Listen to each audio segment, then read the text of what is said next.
ஐயா ஐயா, இத பாருங்க. என்ன ஓலை? பண ஓலை. முட்டாள். ஆமா ஆமா, மலையடி வாரத்துல அம்பிகாபதி எழுதிக்கிட்டு இருந்த ஓலைகள்ல இதுவும் ஒண்ணு.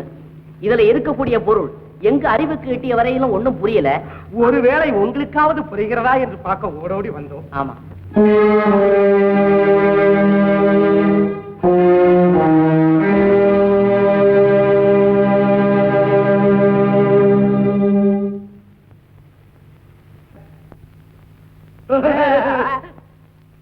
ஐயா, அதுல என்ன எழுதி இருக்குதுன்னு சொன்னா நாங்களும் கொஞ்சம் சிரிப்போமே.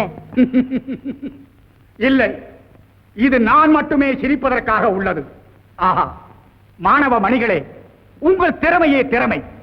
எப்படியோ அவன் கண்களிலே மண்ணை தூவி விட்டு கொண்டு வந்து விட்டீர்களே.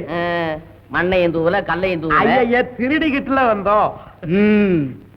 புள்ளிமான் புலியின் குகைக்குள் வந்தது மட்டுமல்ல, அதன் வாயிலேயும் விழுந்து விட்டது. ஐயா, அதுல என்ன எழுதி இருக்குதுன்னு சொன்னா சொல்லுகிறேன். இது சரியான வெடி மருந்து. சந்தர்ப்பம் வரும்போது வெடிக்கும். வெடிக்குமா? இது பண ஓலை அல்லவா? பனை ஓலையையும் வெடிக்க வைக்கலாம், பகுத்தறிவை உபயோகப்படுத்தினார். ஐயா, அதே பகுத்தறிவை உபயோகப்படுத்தி அந்த அமராவதிக்கு எனக்கும் திருமணம். வெங்காயம் உரிச்சிருவேன் தோலை. சரி, அவளை கேட்பானேன். கேட்பதாகவே வைத்துக் கொள்வோம். அமராவதி பதில் சொல்வார்களா? நானும் தான் அங்கே பதில் சொல்லும். தலை தானே கவிழும், கண்கள் கட்டை விரலை நோக்கும், கரிவா இதழிலே புன்முறுவல் தவழும். இலக்கிய உலகிலிருந்து வாழ்க்கைக்கு வாருங்கள். அமராவதியின் விருப்பத்தை கேட்காமல் எதையும் செய்ய நான் தயாராகில்லை. யாரங்கே? அரசே, இளவரசியை அழைத்து வா.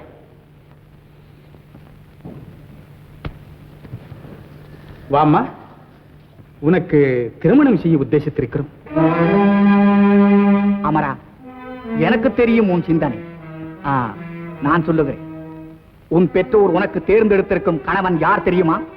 வேங்கி நாட்டு இளவரசன், காளையர் புகழும் வீரன், கண்டோர் மயங்கும் மாறன், புலவர்கள் போற்றும் தீரன், உலர்வதிலே மகாசூரன். கூத்தர் குருடராக மாறியது எப்போது என்று எனக்கு புரியவில்லை. அப்பா அப்பா, எனக்கு இப்போது திருமணம் தேவையில்லை. காரணம்? காலம் வரும்போது சொல்கிறேன். அமரா,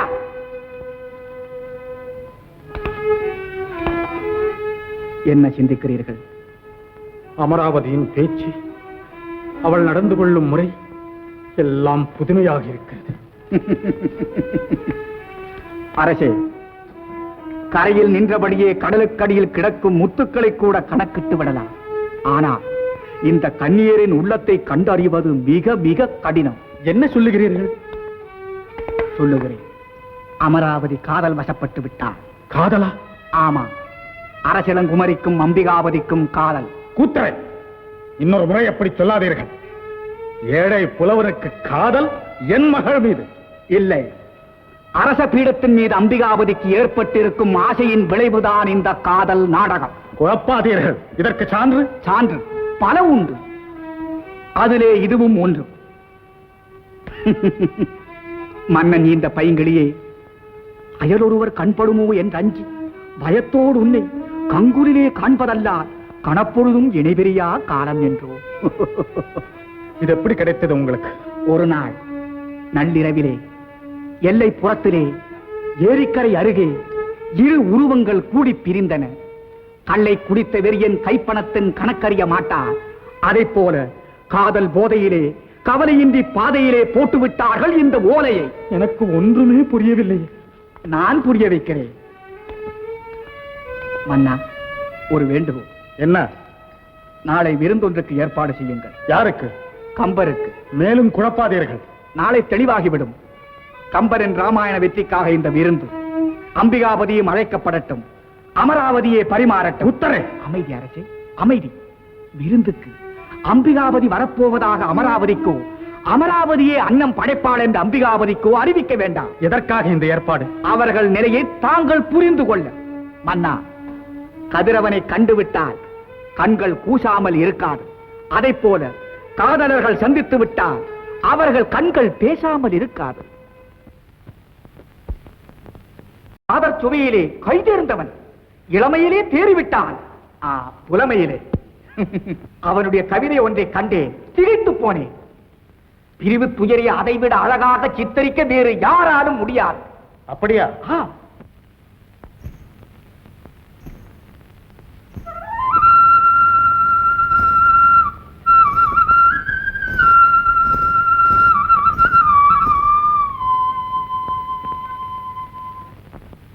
இட்ட அடி நோவ எடுத்த அடி கொப்பளிக்க வட்டில் சுமந்து மருங்கசைய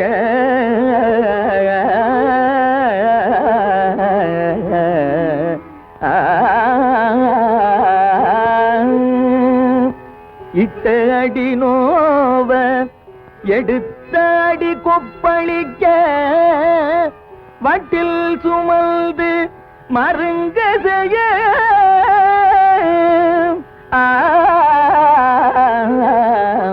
மருங்கசைய கொட்டி கிழங்கோ கிழங்கு கொட்டி கிழங்கோ கிழங்கென்று கூவுவாள் நாவில் வழங்கோசி வையம் பெரும் வழங்கோசை வையம் பெரும்.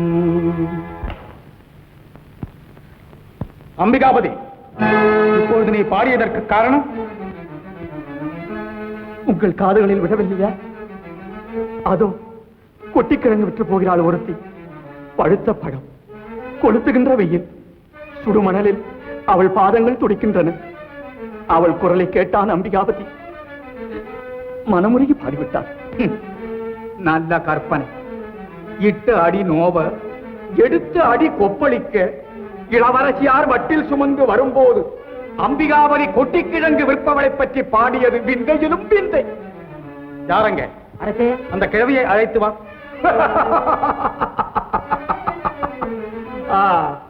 கிழவியை அழைக்க போனவன் தனியே திரும்பி வருவான். கம்பர் அதற்கும் ஒரு புதிய பாடலை பாடுவார்.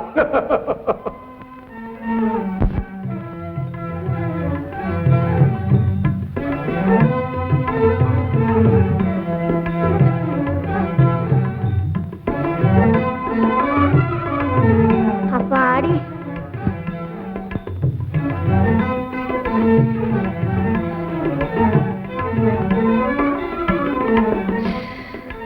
என்ன வெயில், காலெல்லாம் கொப்பளிச்சு போச்சு. ஏப்பா, என்ன பற்றி பாட்டு பாடினியாம்ல?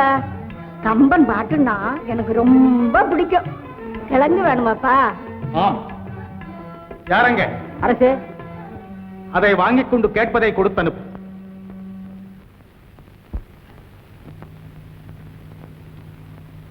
அம்பிகாபதி, இன்று உன்னை காப்பாற்ற கலைவாணியே கிழவியாக வந்தாள் என்று எண்ணுகிறேன். இல்லையே, இந்நேரம் உன் கெடி என்ன ஆகியிருக்கும்? உன்னையே தன் உயிராக எண்ணியிருக்கும் உன் தந்தையின் மனம் நோக்கும்படி நடக்காதேப்பா. இல்லை, இதுவரை அப்படி நடந்ததில்லை, இனியும் நடக்க மாட்டேன். ஆனால் இந்த ஒரு விஷயத்தில் மட்டும் கூடாது அம்பிகாபதி, கூடவே கூடாது. காலன் காதலி உரிவிலே காட்சி தருகிறான். எச்சரிக்கிறேன், அவளை மறந்துவிடு. மறப்பதா? மன்னியுங்கள் என்னை. காற்று வீசுவதை மறக்கலாம், கடல் நீர் அலையை மறக்கலாம், என்னால் அமராவதியை மறக்க முடியாது. அப்படியானால் உன்னையே தன் கணவனாக எண்ணிருக்கும் கண்ணம்மாளின் கதி? கண்ணம்மாளுக்கு நான் கணவனா? ஆம், புகழேந்தியின் கடைசி விருப்பம். ஐயோ, இதென்ன அநியாயம்! இளமையிலிருந்து அவளை என் சகோதரியாக வல்லவா நினைத்து வந்திருக்கிறேன். அப்படி என்றால் புகழேந்திக்கு கம்பர் அடித்த வாக்குறுதி. வாக்குறுதி நிறைவேறாது. ஏன் நிறைவேறாது? அம்பிகாபதி, நீ காவலன் மகளை மறக்க வேண்டும், கண்ணம்மாளை மணக்க வேண்டும். நடக்க முடியாததை சொல்லுகிறீர்களே அப்பா. எது நடக்க முடியாது? தந்தை சொல்லி காப்பாற்ற காட்டுக்கு சென்றான் ராமன். தந்தையின் விருப்பப்படி தாயே கொன்றான் பரசுராமன். தந்தையின் இன்ப வாழ்வுக்காக பட்டம் பதவி அத்தனையும் துறந்து பிரம்மச்சாரியானான் பீஷ்மன். தந்தைக்காக தன் இளமையை தியாகம் செய்தான் யயாதியின் மகன். மகனே, நான் உன்னிடம் கேட்பதெல்லாம் அமராவதியை மறந்துவிடு என்பதுதானே? மகனே, நீ வாழ வேண்டும், பல்லாண்டு வாழ வேண்டும். உன்னால் தமிழும், தமிழால் நீயும் இந்த உலகம் உள்ளவரை நிலைத்திருக்க வேண்டும் என்றெல்லாம் கனவு காண்கிறேன். அம்பிகாபதி, இந்த தள்ளாத வயதில் என்னை தவிக்க விடாதே. குழந்தை, நெருப்பிட நெருங்காதே. அமராவதியை மறந்துவிடு, அமராவதியை மறந்துவிடு. அப்பா, அப்பா, அப்பா, அப்பா, என்னை மன்னியுங்கள் அப்பா, என்னை மன்னியுங்கள். உங்கள் வார்த்தையை கேட்கிறேன் அப்பா, உங்கள் வார்த்தையை கேட்கிறேன். என்னை இறந்துவிடு என்று சொல்லுங்கள், மறக்கவில்லை. அமராவதியை மறந்துவிடு என்று மட்டும் சொல்லாதீர்கள். அவளை மறக்கும் சக்தியை நான் என்றோ இழந்து விட்டேன் அப்பா, என்றோ இழந்து விட்டேன். என் இதயத்தில் குடியேறி விட்டவளை நீக்குவதற்கு ஒரே ஒரு வழிதான் உண்டு. அது என் ஆவியை பிரிப்பதுதான் அப்பா, அது என் ஆவியை பிரிப்பதுதான்.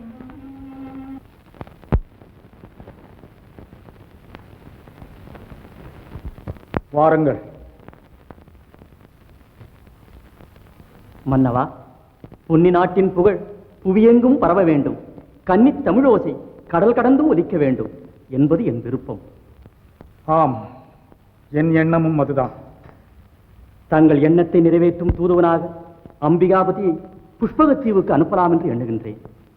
தெய்வ வள்ளுவன் திருக்குறள் சிறப்பும் சேரன் தம்பியின் சிலம்பு செல்வமும் அந்நாடெங்கும் பரவ வேண்டும். அதோடு தங்கள் ராமாயணத்தையும் சேர்த்துக் கொள்ளும் கம்பரே. அம்பிகாபதி சிறுவனாயிற்று என்று தாங்கள் நினைக்கலாம். இந்த அரும்பெரும் பணிக்கு அவனை விட தகுதி வாய்ந்தவர்கள் வேறு யார் இருக்கிறார்கள்? மன்னரே, இந்த ஏற்பாட்டை உடனடியாக நிறைவேற்ற வேண்டியது தங்கள் பொறுப்பு. ஆகட்டும். மிக்க மகிழ்ச்சி மன்னவா, நான் வருகிறேன்.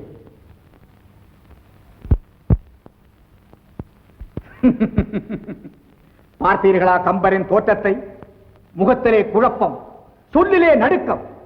குற்றத்தை அவரே ஒப்புக்கொண்டு விட்டார். பாவம், மகன் இங்கே இருந்து மடிவதை விட எங்கேயாவது உயிரோடு இருந்தால் போதும் என்று நினைக்கிறார். பிள்ளை பாசம்.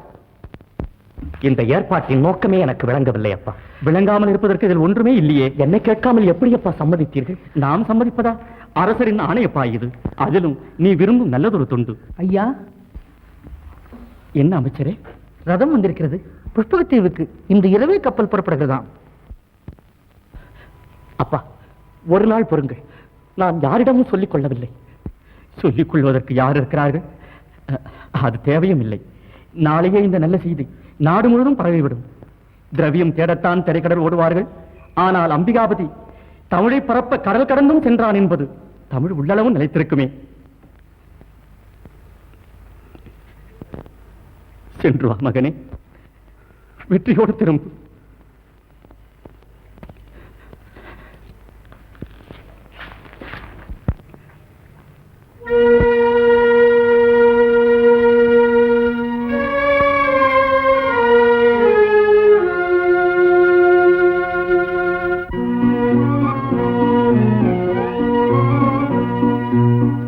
கண்ணிலே இருப்பதென்ன கன்னியிளமானே, காவியமோ ஓவியமோ கன்னியிளமானே.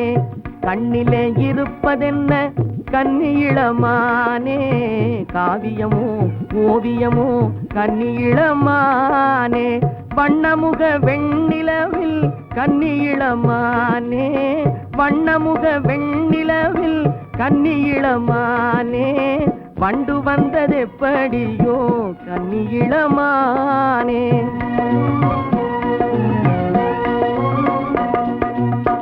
அண்ணனடை பின்னுவதேன் கன்னியிளமானே, யார் விழிகள் பட்டனவோ கன்னியிளமானே.